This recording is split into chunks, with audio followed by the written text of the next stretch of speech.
for goodness sake! Oh, for goodness sake! A hit in the rear collision where the vehicle in front seemingly braked for no reason. I do have a confirmed outcome on this collision, which is why I polled my viewers on liability to see where they thought the liability would rest. Let's get into those results. The overwhelming majority voted to hold the camera car driver responsible, with most of the comments saying that regardless of the Audi driver's actions, the camera car driver was too close and not maintaining a safe braking distance to the vehicle in front. Many people also felt that the Audi driver was responsible. Interestingly, a lot of people seem to be jumping to the conclusion of crash for cash, which I do find an interesting observation. Since the whiplash reforms many years ago, a payout for a small hit in the rear collision such as this is not inevitable. It's also not the type of car that you would expect to be involved in such a collision. The fraudsters have largely moved on from slamming on the brakes to commit their fraud. So that then begs the question, why did the Audi driver brake? The driver of the camera car did observe that the driver of the Audi was wearing flip-flops, and the driver suspected that it could have been something to do with those flip-flops. When he questioned the driver, she said that she didn't know what had happened, so this does seem to be some kind of accidental brake. It definitely doesn't seem to me like there was intent,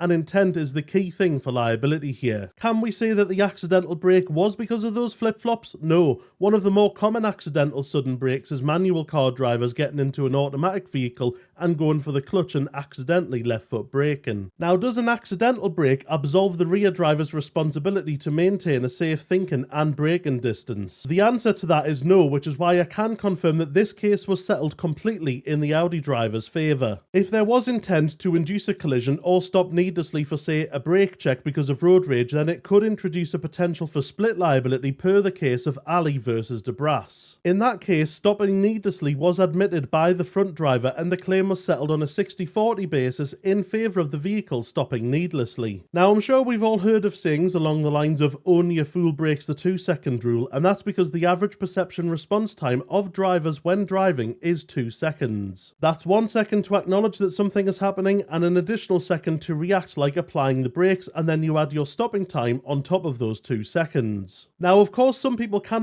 react quicker than those 2 seconds and some will react slower. But at all times, you should be maintaining a safe thinking and braking distance to the vehicle in front so that if they apply a sudden and emergent brake for any reason, you can do the same and not collide with the rear of their vehicle. And before you come at me saying that humans can react in a fraction of a second, that is reaction time, not perception response time. Reaction time is a measurement of a human's reaction to stimuli that they are expecting to receive. Perception response time is how you measure reactions to something that is not expected. So yes, an F1 driver can react to lights out in a fraction of a second, because they're both expecting lights out and know where to look for lights out and have a general idea of when lights out will be. Essentially, you need to keep in front of your car enough space that you can see to be clear in which you can engage your brakes and stop in. If it's easier, imagine that you're following a thick concrete wall that has steel spikes facing you that can stop at an instant's notice on a dime. That is your safe braking distance. So if the brakes have went on suddenly either by accident or an overzealous safety system, then the rear driver will usually be found completely responsible for that collision. In this collision, it does appear that the driver of the camera car did react a little bit later than you would expect. Their perception response time did seem to be on the slower end. It is also raining, so you would need a greater distance between yourself and the car in front, as braking is slower in wet road conditions, so their insurer's decision to settle the Audi driver's claim in full was the correct decision.